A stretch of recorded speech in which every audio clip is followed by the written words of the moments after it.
65,47,00,000 5 বছরে। হ্যাঁ, মাত্র 5 বছরে মমতার সরকার উকিল ফি বাবদ খরচ করেছে 65 কোটি টাকারও বেশি।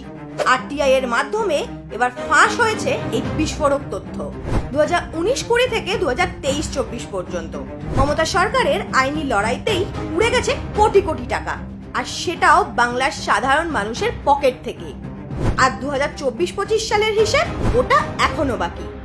সেটা যোগ হলে মোট খরচ দাঁড়াবে 75 থেকে 100 কোটি টাকায়। এই টাকায় কত স্কুলের বেঞ্চ হতো জানেন? কত রাস্তা মেরামত হতো? কতটা হাসপাতালে অক্সিজেন সিলিন্ডার কেনা যেত? কিন্তু না, মমতার সরকার সেই টাকা খরচ করেছে নিজেদের দোষ ঢাকতে, তদন্ত আটকাতে, চোরেদের বাঁচাতে। তবু এটাই পুরো হিসেব নয়। আরটিআইতে সব খরচ ধরাই পড়েনি। সুপ্রিম কোর্টে মিসেলেনিয়াস কস্ট নেই। রাজ্য সরকারের অধীন কোম্পানি, কমিশনের দলিল ও ম্যানেজমেন্ট খরচ নেই।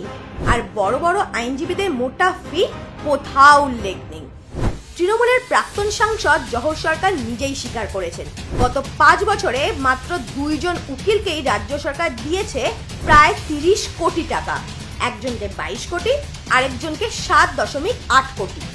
কয়েক মাস আগেই ফেসবুকে ফাঁস হয় আরও এক তথ্য।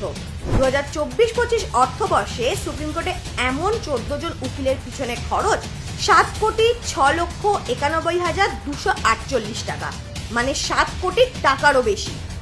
আর কলকাতা হাইকোর্টে উকিল ভাড়া করতে খরচ 15,65,44,963 টাকা, মানে প্রায় 16 কোটি টাকা মাত্র এক বছরে।